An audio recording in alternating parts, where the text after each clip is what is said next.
natin ang pag-unlad ng ating lungsod, nang siya po ay nanungkulan, nang siya natungkol bilang alkalde ng ating bayan, at ngayon po ay bumalik bilang representante ng unang distrito ng Parañaque sa mababang kapulungan sa Kongreso, Congressman Edwin Gonzaga.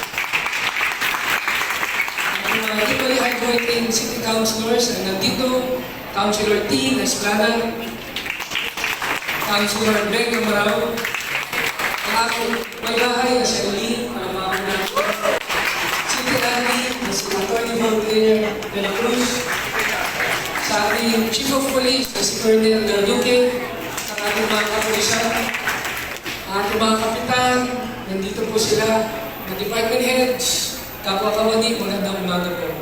Gusto ko rin po magbigay po guys sa ating Department of Health, na si Dr. Rachel Valentino, ang ating Director 3, makawag natin. Nandito rin po ang ating Dr. Karen Fernandez, Medical Officer. Ang ating Engineer Jerry Aventurado, nandito rin po sila. Engineer Harold Handelar, at si Regine May Jopenes. Mamaya po sila po ay magdodonate ng ambulansya para sa ating lungsod ng Parañaque, particular po sa Barangay Loreto. Maraming salamat po. Una-una gusto po i-congratulate ang ating host for today's flag raising ceremony na si ating Kuya Ray Morillo. Palakpan po natin at ang mga TMO staff. Hindi po biro ang kanilang trabaho, nasa initan ng araw, nasa ulan, pero nandun po sila at sila po ay nagmamanage ng trapiko sa ating lungsod sa 16 na barangay. Hindi rin po nila alintana kung sila po ay mabubunggo ng mga sasakyan dahil nasa gitna po sila ng kalsada. So mahirap po ang trabaho ng mga TMO. Pag dumadaan ako, sabi ko, mahirap po ang trabaho niya kasi sa init ng araw, nandiyan po sila sa kalsada. Pag umulan, nandiyan po sila. At siyempre, delikado po yun dahil may mga sasakyan na dumadaan. So, sila po ang ating mga unsung heroes sa ating mga kalsada at napapanitili ang ease ng traffic, safety ng ating mga residente. Maraming salamat, Kuya Ray. At siyempre, ang kanyang buting may bahay na si Fiscal Morillo. The wind beneath the wings of Kuya Ray Morillo. Palapahan po natin. Tayo lang po ay mag-uulat sa mga nangyari sa nagdaang araw. Ang pinaka-importante na nangyari ay yung pong ating finalization and approval of multi-sectoral plans and budget preparation of the City of Parañaque for calendar year 2024. Ang pag-approve po ng Annual Investment Plan for 2024. Ito po yearly na ginagawa nating lungsod. At very happy to announce na based from sa Finance Committee ay napagkasunduan based sa kanilang proposed income ay ang ating budget from 11.4 billion ay magiging 12.430 billion pesos. Ang general fund this year ay 10.2 billion for this coming 24. Ang proposed general fund po natin ay 11.222 billion pesos. Ang ating Special Education Fund this year ay 1.2. This coming year ay 1.21 billion 210 million pesos. A total of 12 billion 430 million pesos. Ito po hindi maisa sa katuparan kung wala po ang ating mga generating income officers. 36% ng ating budget ay nanggagaling po sa BPLO, sa Business Processing Licensing Office, sa pauna po ni Attorney Malaya. Palapahan po natin. 41% ng ating income ay nanggagaling po sa Treasurer at Assessor's Office. Sa panguna po ni Sir Nelson Villamayor at si Tres Formano. Palapahan po natin sila. At 17% ng ating total budget ay galing po sa national government. Yung pong DBM, Department of Budget Management, ang ITA, yung pong IRA dati ngayon po ay National Tax Allocation, ito po ay 17%. So, ito pong ating mga income generating offices. Challenge po yan para sa ating mga department heads na ating proposed budget. Sana po ay ma-realize po natin. Ang BPLO, pinakamalaki, nabanggit ko nga po, ang Assessor's Treasurer's Office, ang Local Civil Registrar, sila po, in sequence po sa pinakamaraming budget, pinakamataas ng income pababa, ang Senro, ang Building Official, ang Engineering Office, ang Bureau of Fire, ang TRO, ang Planning Office, Tourism Office, Health Office, OSPAR 1, OSPAR 2, Traffic, Agriculture, Market, Housing, ang ating NTA, Treasury and Licensing Cash, at Veterinary. So yan po ang mga departamento na kumikita para magkaroon ng katuparan ng ating mga programs at projects every year. Kaya po ito po ay challenge sa ating mga department heads, sa aking nabanggit na opisina, na dapat po ay ma-realize po natin ang ating proposed budget for 2024. So palakpan po natin ang ating mga department heads, ang income generating officers. Dahil sila po ang lifeblood natin sa pagkakamap pa realize ng ating mga programs at proyekto for 2024.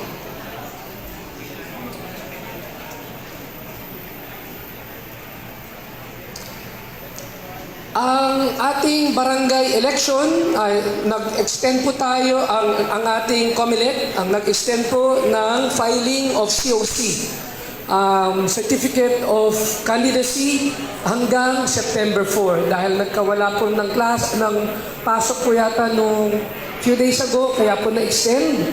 So ang ating campaign period para sa mga candidates ay October 19 to October 28, at ang ating barangay election ay October 30.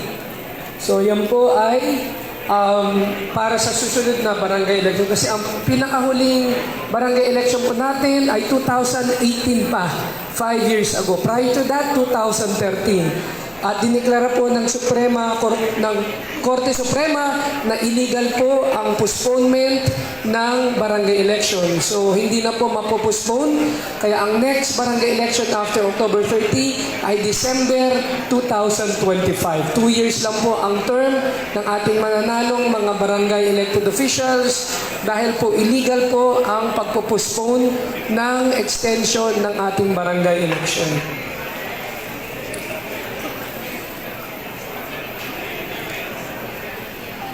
So ito pong budget po na ito, maibalik po ko, kailangan po ma-submit by October 15 sa City Council at ma-approve ng City Council sa panguna po ni Vice Mayor Joan Villafuerte by December of this year. So yan po ang ating timeline sa ating budget for the approval ng ating 12.430 billion pesos na budget for 2024.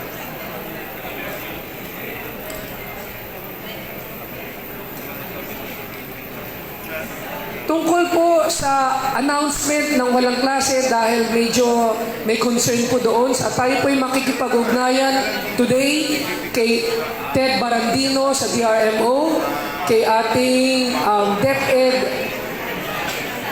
Rosaria, at saka sa ating PIO para po sa mga earlier announcement po. Kasi ang klase ng mga estudyante ay 6 a.m.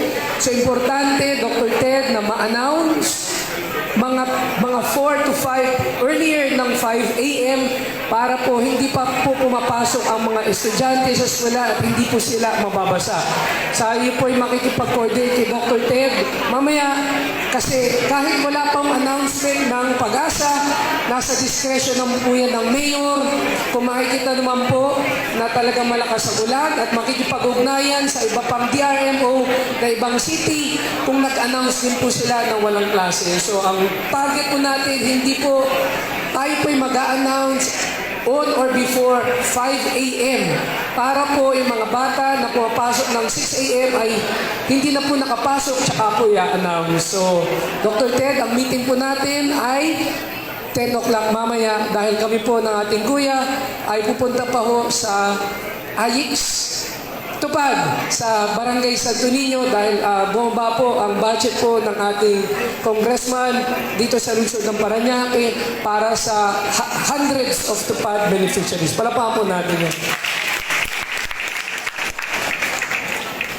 At tungkol naman po sa ating allowance sa mga estudyante, nandun na po sa ATM today, as according to Ma'am Dali Rodriguez, palapakan po natin si Ma'am Dali Villar ng LSD, ng ating grade 10 to 12 na ATM sa DBP. So nakapasok na po. Tapos yung pong face-to-face, dahil po sa Union Bank, ay mayroon pong concern ang Central Bank na banggit ko nga po na hindi pwede ipasok sa private bank, kailangan po sa government-owned. So for this distribution, face-to-face po ito, mag-start po ang kindergarten to grade 6 ng September 18 to September 22. Pagkatapos po ang grade 7 to 12, yung pong September 25 to 28. So yan po ang distribution sa kanyang mga silid-aralan. So yung pong from January to June. So 3,000 piso po ang marireceive po nila. So yun na po ang date. Kasi lagi po nagte-text, kailan po ang allowance. Yan na po ang ating dates, mga distribution ng allowance. So ulitin ko po, yung pong grade, yung may nasa DBP ATM na grades 10 to 12, nakapasok na po sa kanilang card, ATM. September 18 to 22, yan po ay grades 1 to kinder to grade 6, at September 25 to 28 ay grade 7 to 12. Palakpakan naman po natin yan. Hindi po yan biro. 600 million pesos po yan ang budget ng city every year.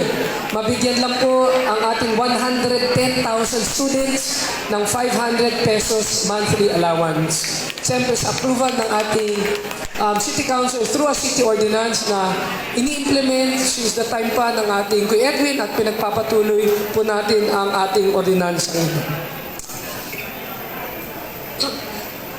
Nandiyan na po si Jose Maricha, nakadungaw na po sa bintana dahil ber na po. At mamaya kakanta po siya ng Christmas in Our Hearts. At ang ating magandang balita, starting November 15 to November 30, ay magbibigay na po tayo ng pamasong handog sa ating 70,000 senior citizen at ang kanilang birthday cash gift. At starting December 1 to December 15, hundreds of thousands ang bibigyan po natin ng pamasong handog sa ating mga barangay residents sa 16 barangay starting December 1 to December 15. At siyempre, mabigat po ang dadalhin ng mga senior citizen dahil kung ano po ang ibibigay sa ating barangayan, ganun din po ang 10 items na food packs ang ibibigay sa ating mga senior citizen.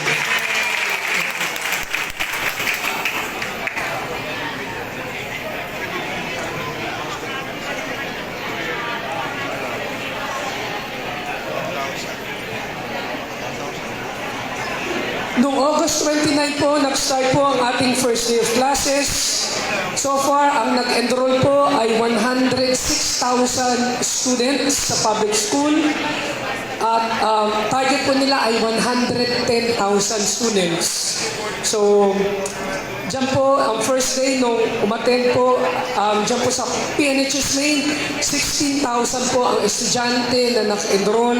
Dyan po sa Parañaque National High School Main, ang pinakamalaking student enrollment, pinakamalaking high school sa buong Pilipinas, ang ating PNHS Main.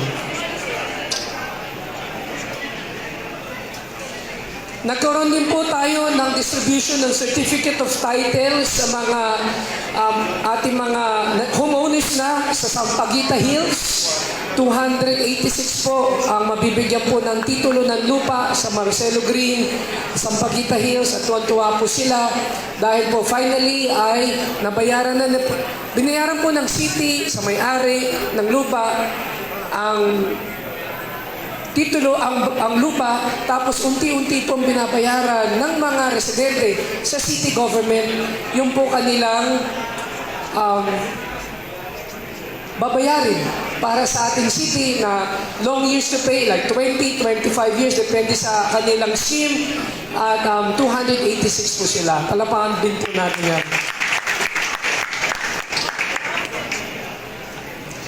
Natapos din po ang ating SK Linggo ng Kabataan. Ngayong last month po ang Linggo ng Kabataan, Buwan ng Kabataan. So nagkaroon po ng mga different outreach activities ang ating mga SK sa panguna po ni SK President Hannah Floren Condia, at ito po ay naging very successful. Mga yung kanilang paglilinis, kanilang educational scholarship program at iba pa. So palapakan po natin si SK President Floren Condia. Nagkaroon din po tayo ng livelihood assistance program sa Barangay Don Bosco. 125 families po ang mga maliliit na mga negosyante ang nabigyan po ng financial assistance para po lumago ang kanilang mga negosyo. At tuwan-tuwa po ito, spread out sa 16 barangays, at sila po tuwan-tuwa at sila po naka-receive ng financial assistance para po lalong lumago ang kanilang mga negosyo. Nagkaroon din po tayo ng mini job fair sa Parañaque City College. 24 companies ang nandoon, at ang mga beneficiaries ay ang mga PCC graduates. At tayo po ay nakipag-usap sa CHED kay Dr. Pagaspas Paragas. Kasama po si Dr. Magnaye, at hopefully this month makukuha na po natin ang recognition ng ating 3 programs sa PCC para po makapag-graduate na po sila this month at magkaroon po sila ng special order sa kanilang transcript of records pag mag-a-apply po sila ng mga kanilang trabaho. At kausap po si Dr. Magnaye, this month, marireceive po natin ang recognition ng ating 3 bachelor's degree program sa Commission on Higher Education.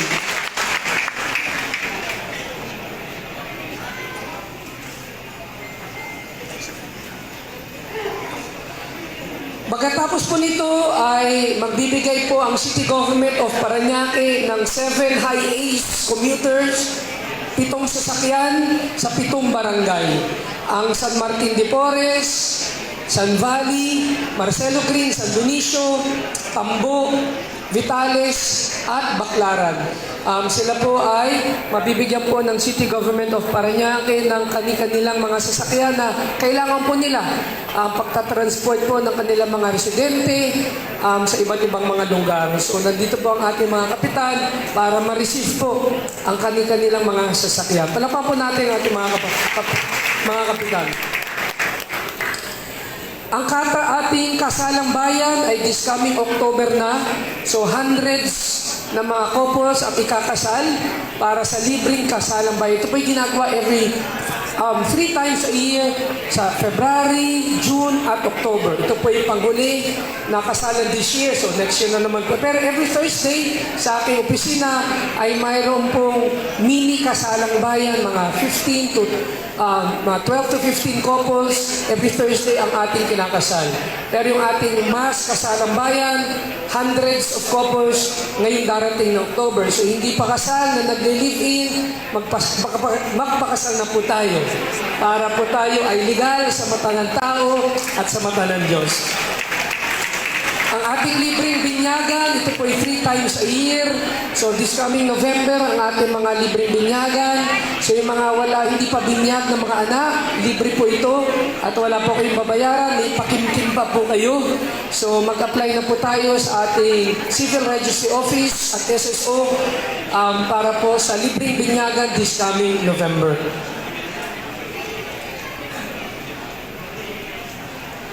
At siyempre, last August, triple celebration po ang nangyari dahil birthday po ng aking tatay noong August 17, 89 years old na po siya. Dahil pinanganak po siya bago pa dumating ang mga Hapon dito sa ating bansa noong 1934. Meron po bang mas matanda pa dito sa aking tatay? Bibigyan ko po ng 1,000 pesos. Kung pinanganak ng lower than 1934. Siya po ay pinanganak noong 1934, pero meron po akong sasabihin, sekreto lang po, huwag niyo sasabihin kay Kuya, tahimik lang tayo. Ang aking tatay ay mas gwapo at mas makisig kaysa kay Kuya Edwin.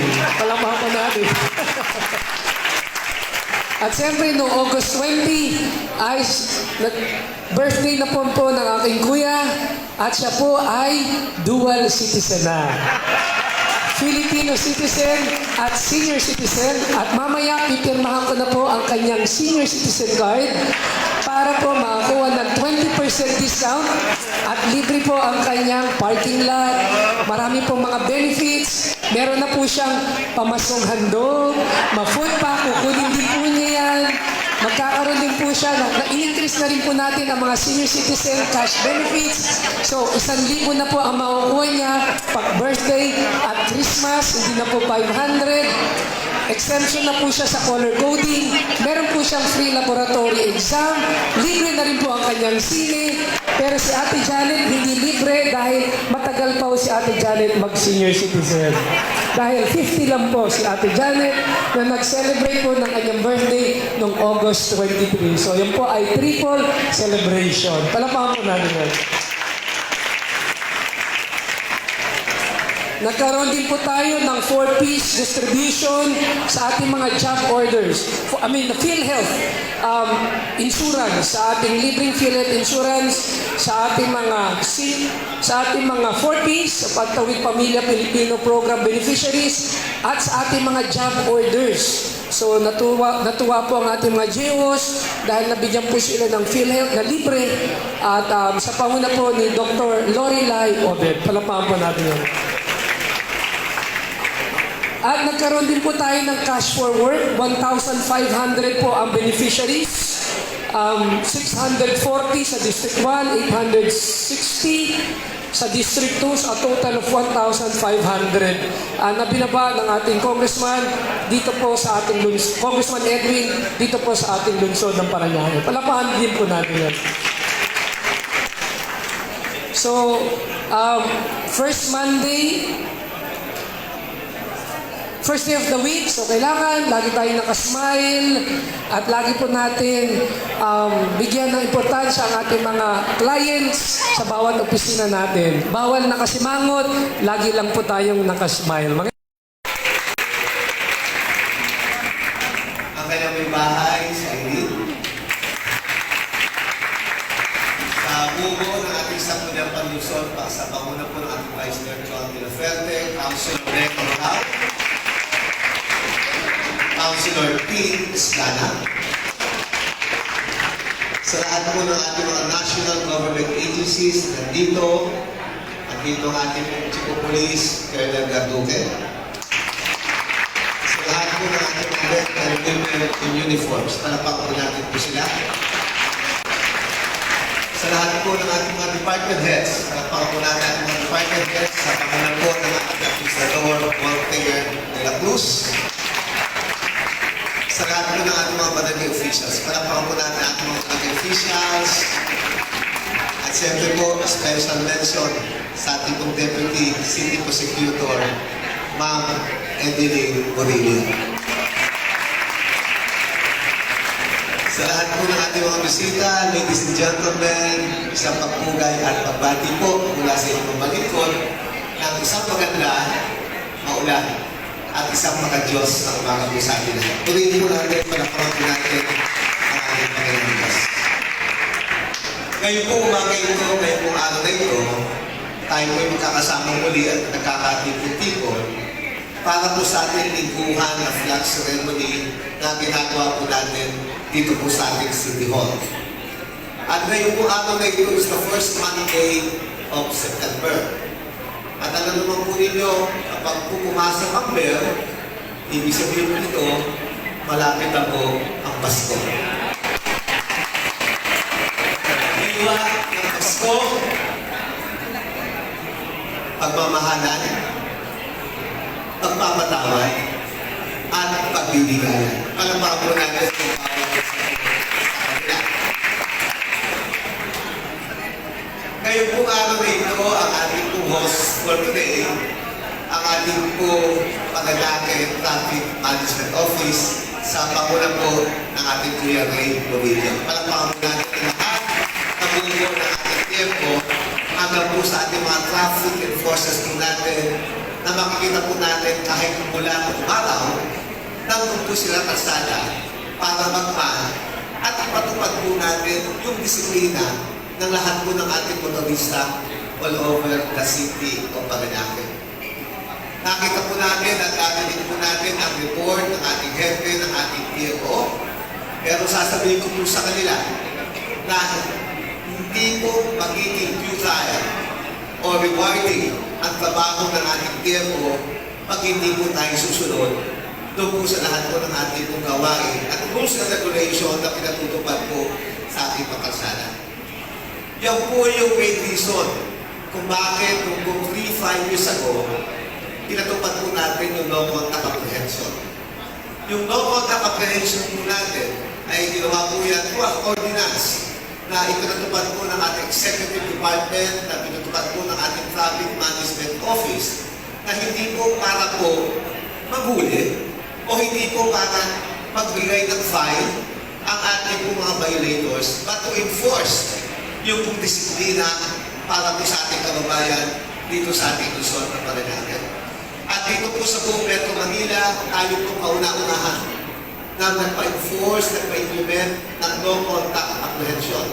Pero for the meantime, ito po ay in-hold in abeyance sa kadahilanan ay meron po tayong Supreme Court ruling na ito po ay pinag-review at ito po ay naasikaso kung ito po yung tutuloy itong no-contact apprehension na lahat po ng ating mga LGU ay nagsunutan dito sa ating Luzon na Parañaque.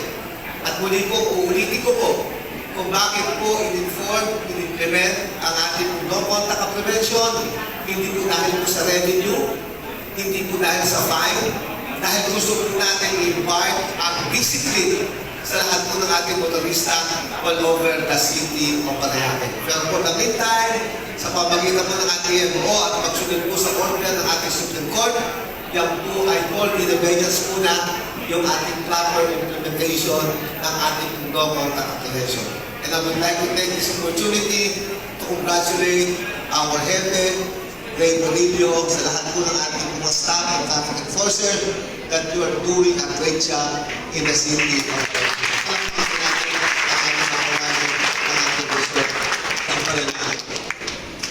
Noong pong nakaraang Wednesday, ang ating pong alkalde ng ating pong syudad ay nagpa-convene ng ating City Development Council meeting po natin. Ito po yung ating CDC na ito po ay binubuo ng lahat po ng ating opisina dito po sa lokal. Sa pangunan po ng ating Executive Department, ng ating pong Mayor Eric De Leon Olivares, ang ating pong City Council, sa pangunan po ng ating Vice Mayor Joan De La Fuente, sa po ng ating mga opisyal doon po sa ating CDC. Also in attendance ng ating City Development Council, andun po yung ating lahat po ng ating mga department heads sa pangunan po ng ating pong Attorney Volker de la Cruz, ng ating pong City Administrator, kasama rin po ang lahat po ng ating mga barangay official sa pangunan po ng ating pong Liga President Kapitan Chris Aguilar. Kasama rin po rito mga NGOs, People's Organization na nakiisa po sa ating City Development Council at kasama rin po rito yung lahat po ng ating mga national government agencies sa pamuna po ng ating PNP, ni Colonel Garduque, andun rin po ang ating BGNP, andun rin po ang ating MMDA, at andun rin po ang ating po mga fiscals and justice judge ng ating po Hall of Justice dito po sa ating po Luzon at Parañaque. At kasama din po ang Department of Education po natin po doon sa pamilya po ni Dr. Rosario at ang pong ating pong dalawang 2 congressional district, ang 2nd district po ng ating pong Congressman Gaston Buti at inyong kabalingkod po ay kasama rin po doon sa pagpupulong ng City Development Council. Ano po ang purpose po ng ating City Development Council? Para po ma-align po natin. May-align po natin ang lahat po ng mga programa at lahat po ng proyekto at may plano po natin mabuti for the year 2024 para po sa pagbibigay po ng mga programa, proyekto in line on the mission and vision ng ating pong city government Parañaque. Hindi po sapat ang ating resources. Hindi po sapat ang resources ng ating city. Hindi po sapat ang resources ng ating mga barangay. Hindi po sapat ang resources na nagagaling po from the national para ibaba po rito sa ating Luzon na Parañaque kung hindi po tama ang direksyon po natin. Kailangan po align po ang lahat ng ating mga programa, lahat po ng ating proyekto, doon po sa mission and vision ng ating lungsod na Parañaque para maibigay po natin ang tamang serbisyo sa lahat po ng sektor ng ating pamayanan na kahit sino ay hindi dapat maiwanan at bigyan tugon ng ating syudad ang lahat ng pangkailangan na lahat ng sektor ng ating pamayanan. Ang ninanais po ng bawat isang kawani ng ating lungsod ng Parañaque, either elected official, either appointed official, national government agency po natin, ang gusto po natin mangyari, hindi po tao ang lalapit sa pamahalaan, hindi po tao ang lalapit sa gobyerno, ang gusto po natin, ang gobyerno ang lalapit sa tao para maramdaman po nila na meron kakalitan at meron tutulong sa lahat po ng ating mga concern at pangangailangan ng bawat isa. At hindi po magagawa ito alone ng ating local government unit. Kailangan tulong ang ating barangay, tulong ang ating national government, at tulong ang lahat ng mga people's organization and non-government organization sa isang layunin po. May magpapatuloy po natin ang progreso ng ating pong lungsod ng Parañaque. Palakpakan po natin lahat ng ating mga stakeholders. Bilang kinatawan po ninyo sa unang distrito ng ating lungsod ng Parañaque, ang aking pong mandate is to legislate law para po makagaang sa pamumuhay na lahat po ng mga Parañaqueño dito sa ating lungsod ng Parañaque. At hindi lang din po yung maging boses po ninyo doon po sa mababang kapulungan para iparating po natin ang lahat po ng ating concern sa national government po natin. Hindi lang po ang ating mandate is to legislate law. Ang ating mandate rin po ay mailapit po ang lahat po ng mga national government agencies na lahat ng mga serbisyo papunta dito po sa ating lungsod ng Parañaque. Kaya nga po doon po sa CDC, ipinaliwanag ko po yung ibang national government agencies na mga kailangan na makamdaman po ng ating city government at well-coordinated po sa ating mahal na alkalde at well-coordinated sa lahat po ng ating mga departamento para tama po ang ating planning at tama po ang ating implementation na gagawin for the year 2024. Ang unang-una po na aking coordinate at binigyan po ng paliwanag yung coordination po natin sa infrastructure, sa coordination po natin sa DPWH, yung Department of Public Highway. Alam po natin ang procedural po natin. Lahat po ng mga national road, ang ating concern po dyan, ang ating DPWH. Lahat ng ating mga city road, dapat ang concern po niyan yung ating local government unit. Ang lahat ng ating barangay road, concern ng ating barangay, nasusuportan po yan ng ating local government unit. Gusto ko po ipaalam dito po sa flood race na ito, for the year 2023, ito pong taon na ito, ang naibaba po natin na pondo for the first congressional district po natin ay nagkakahalaga po ng 1.2 billion pesos. 1.2 billion pesos para po sa ating po mga infrastructure, katulad po ng mag-maintain ng lahat ng ating major thoroughfare, yung pagpapagawa po ng ating mga drainage, mga multi-purpose hall, gymnasium, health center, at lalong-lalo na po yung ating flood control. Magkasama po kami ni Mayor Eric Olivares a month ago at nagkaroon po tayo ng inauguration at blessing. Yung kauna-unahan dito po sa lungsod ng Parañaque, yung tinatawag po natin na booster pump. Yung ating pong booster pump, wherein naglagay po ng tatlong malaking booster pump na para po sa flood control. Dito po nilagay po nila sa Valley 15, doon po nilagay doon po sa Tusi, Gatchalian Tusi, at dito rin po nilagay doon po sa Villanueva Village. Kung makikita po natin, gumagana na po yun at ang ating Senlo ang nagmamanage po doon.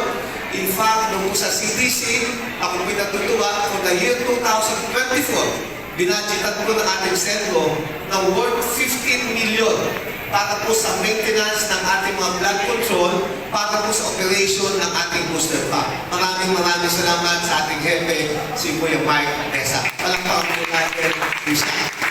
Alam po ninyo, kung malalakas sa ulan, makikita po natin, halos very minimal na po ang ating baha. Dati po, konti bahanan po dito ulan sa Forte State, bahan-bahanan po tayo. Doon po sa Sukat Road, sa SM Sukat, bahan-bahanan po tayo po doon. Apaw na po yung ating pong mga creek. Pero kung makikita po natin, ang laki po ng pinagbago. Ngayon po, patuloy pa rin po ating pong augmentation doon po sa ating flood control plan para po maiayos po natin.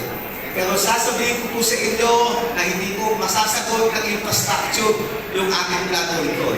Ang kailangan, yung disiplina pa rin sa tamang bayan.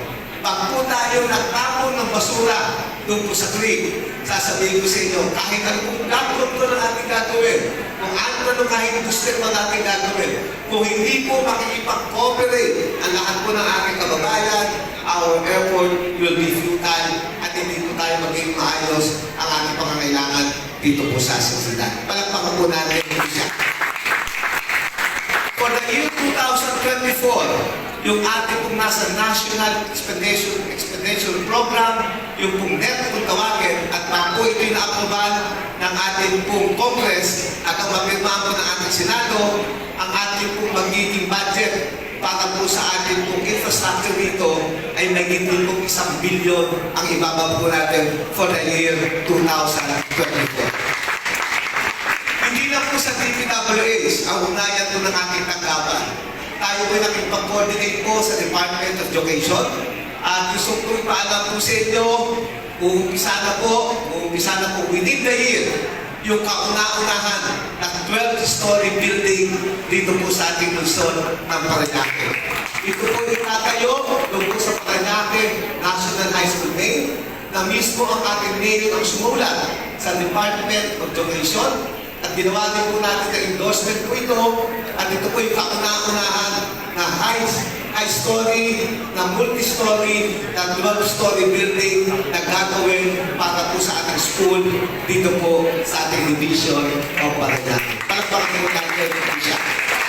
Ganoon din po ugnayan po natin sa tanggapan ng ating pong DSWD.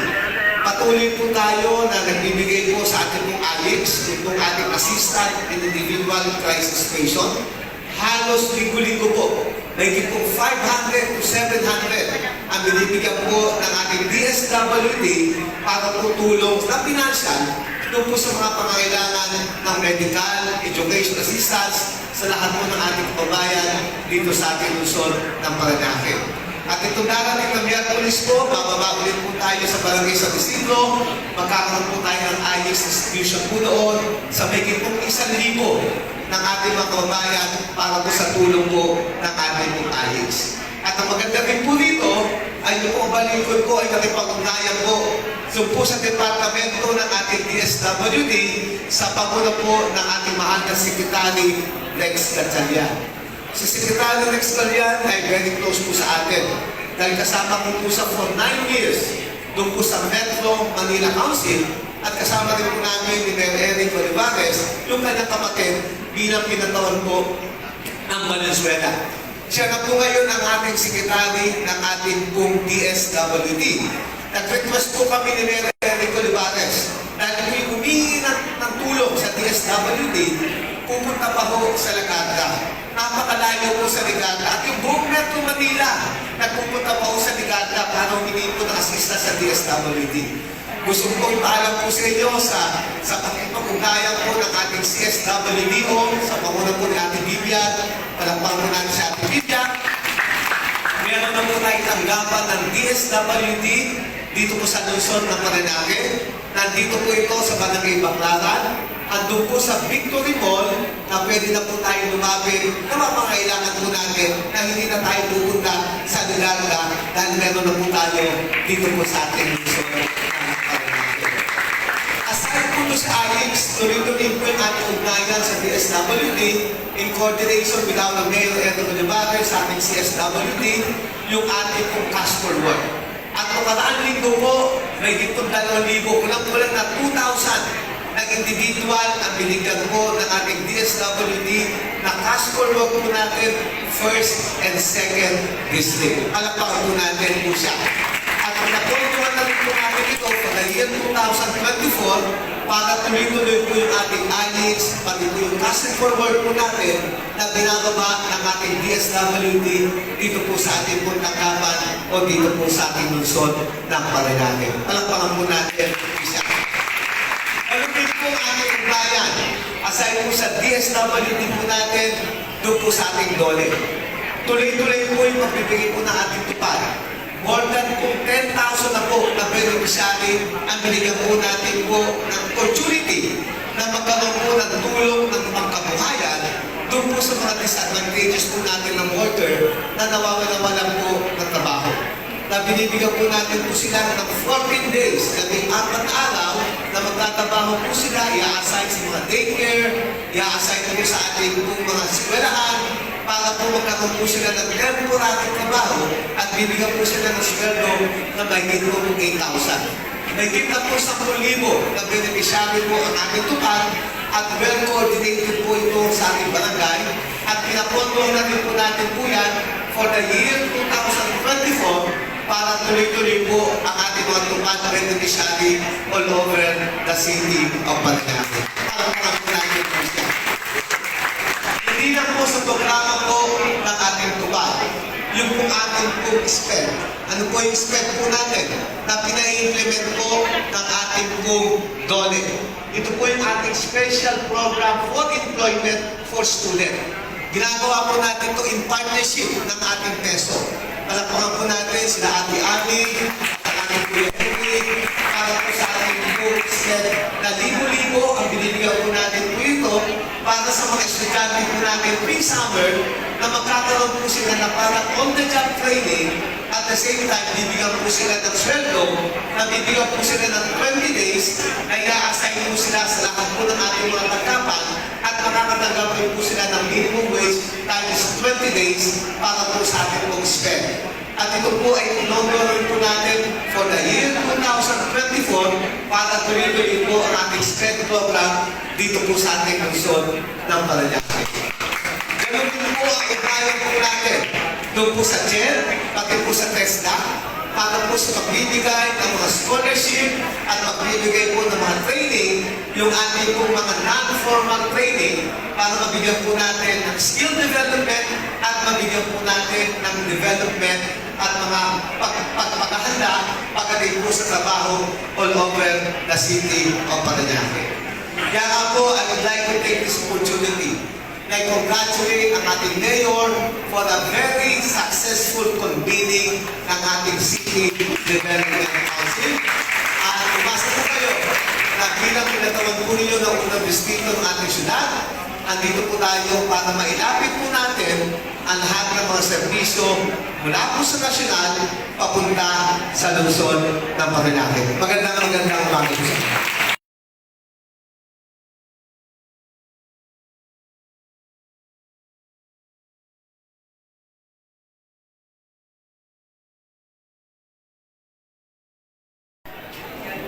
Paranaque, Congressman Edwin L. Oliver. Sa ating Vice Mayor, Ma'am Joan. To all City Councilor from 1st and 2nd District. To our City Administrator, Sir Porter, Sir.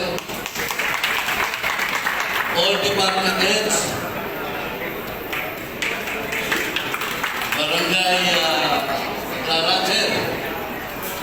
Sa lahat ng bisita, panauhin. Isang maganda, mapagpalang umaga po sa ating lahat. Ang inyong maglingkod nagsimula panungkula noong July 1, noong nakaraang taon.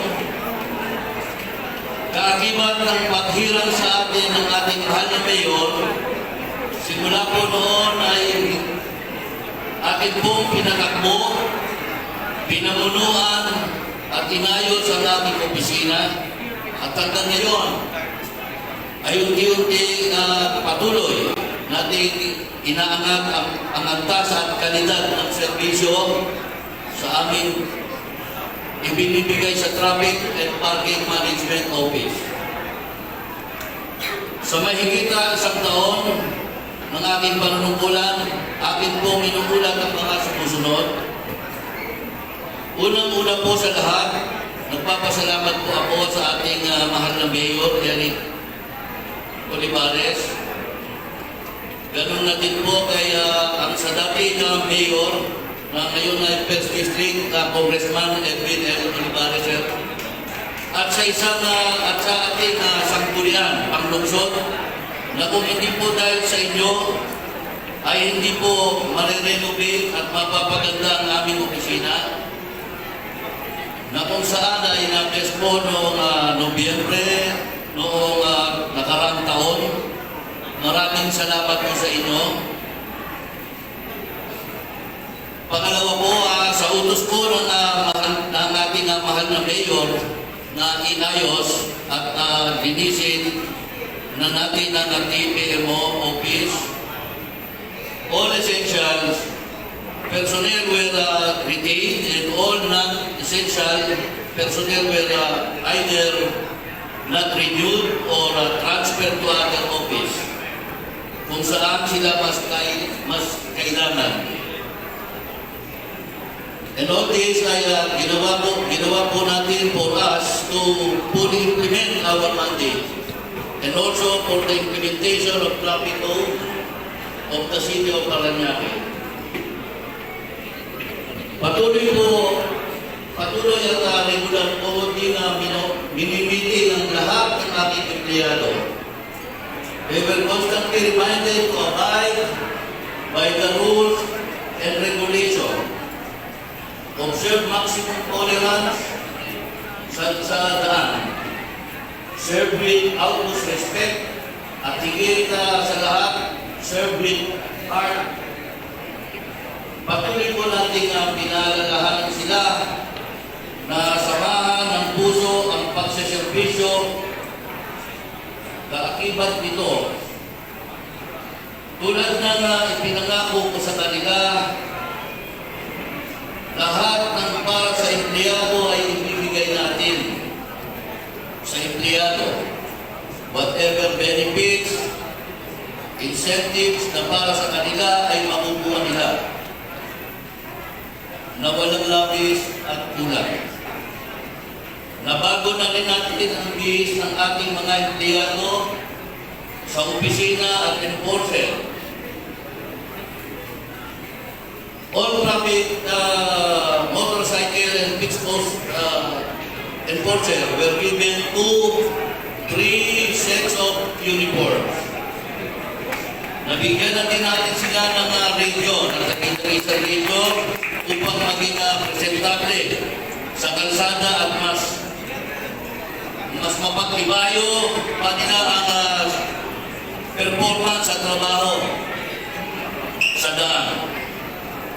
Minomodernize natin ang aming opisina. Patuloy dito ang pagkakaroon na rin natin ng online payment.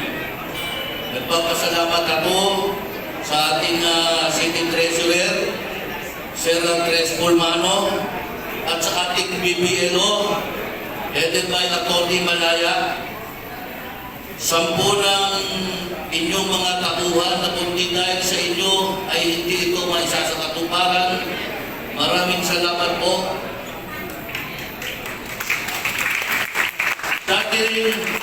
Dati rin ay iilan lamang ang aming computer. Iba pa po dito ay tumitin. At halos na lahat wala rin kagamitan na ang aming office.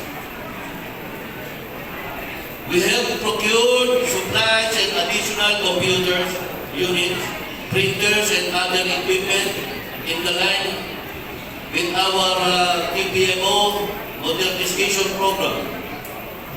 All this ay ipinagpapasalamat po naman kina GSO Chief, Ma'am Pinpin, to our city budget, Sir Ronnie, and City Accountant, Ma'am Malu.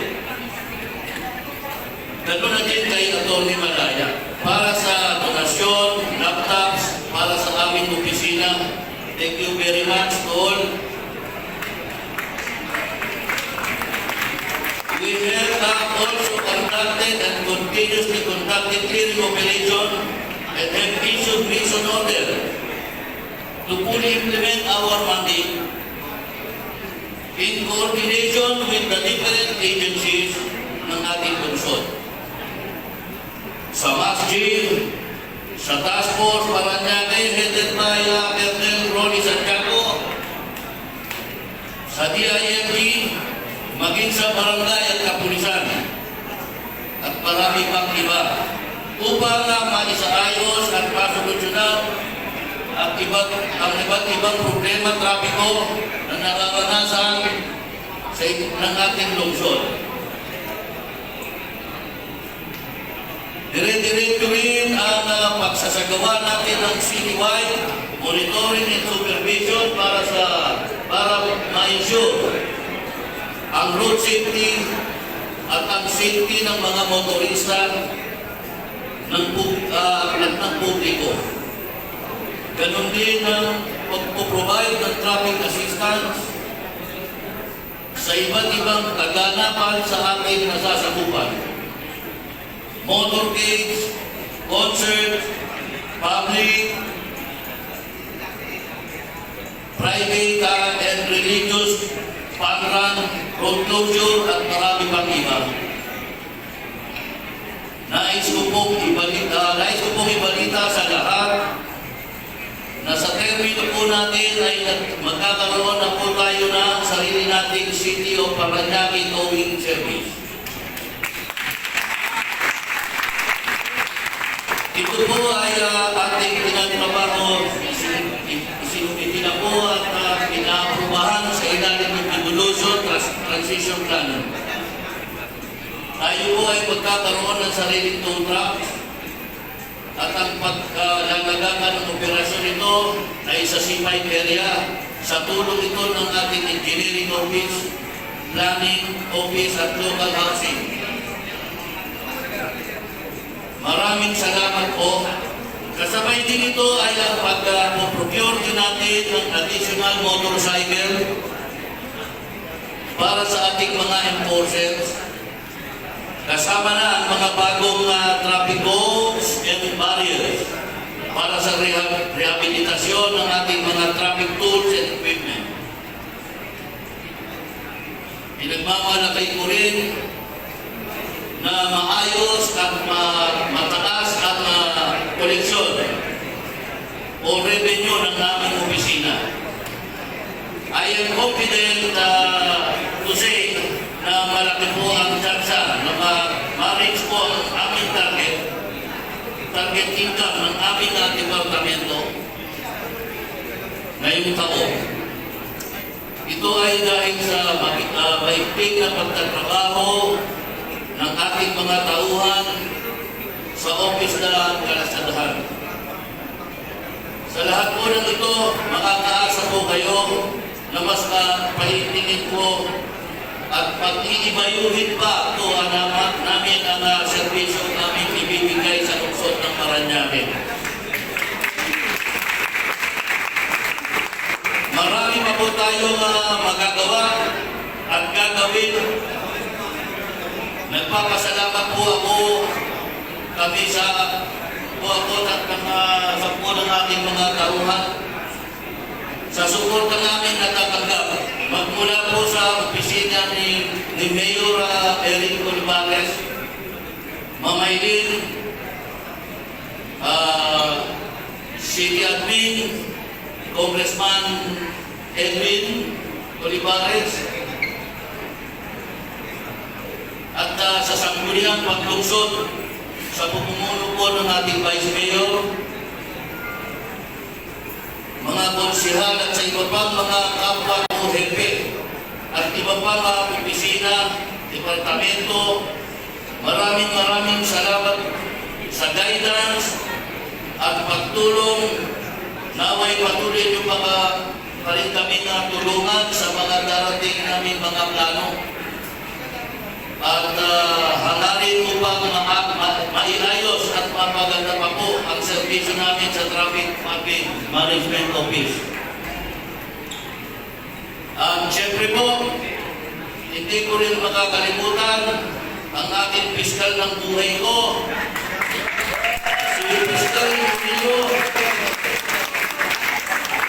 Mas kapatid ba Maraming salamat sa iyo at sa pag-iintindi, pag-unawa, pag-suporta sa akin at naging ako. Ikaw at aking pamilya ang nagsisilbing lakas at inspirasyon ko sa lahat ng ito.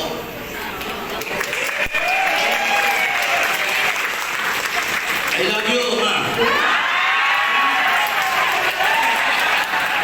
Muli po, ako po si Reynaldo Murillo, reporting for duty, sir.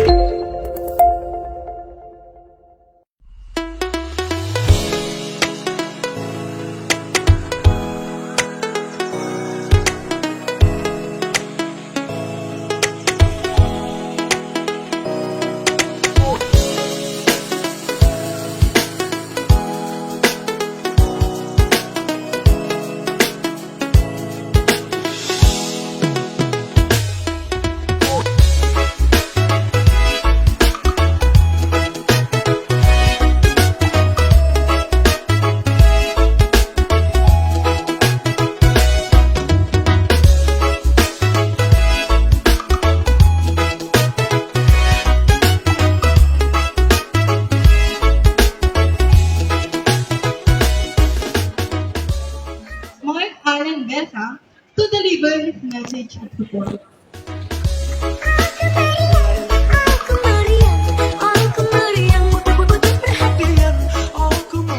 Ito po isa pong mga kalikasan at maayos na hapon po sa ating lahat. Gusto ko lang itong batiin ang mga kapitan na dito ngayon. Si Kapitan Noel Hapdos ng Barangay San Isidro, ang aking idol. Kaya po, si Kapitan John Quezon ng Barangay Tambo. At si Kapitan Marilyn Burgos ng Barangay Tunggalo, kayo nandito. At yung mga kagawad, si Kagawad Lani, Kagawad Darwin. Salamat po sa Asyana, sa panguna po ni Engineer Risa. Dahil po siya po yung aming adapters, kaya po kami nagkaroon ng award ng Gawad Taga-Ilog at nag-champion po sa Liquid Waste sa tulong po ni Kapitana Jen ng Barangay Tambo. Okay, ayun lamang po siguro at magandang hapon po sa atin na.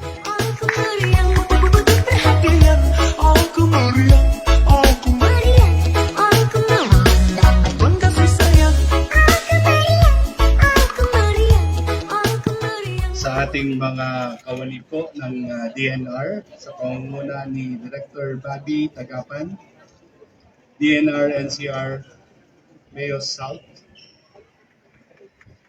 kay Engineer Risa Montances. Magandang hapon po sa lahat ng ating mga kaibigan from the DNR Metropolitan Environmental Office South, our gracious hosts from SM Sukat, and of course, our kababayans from the city of Parañaque, and welcome to today's Gawad Taga-Ilog Roadshow 2023. Our lead agency for all of these programs is CENRO, the City Environment and Natural Resources Office, under the leadership of Mr. Mark Allen Besa.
Magandang araw po sa ating lahat.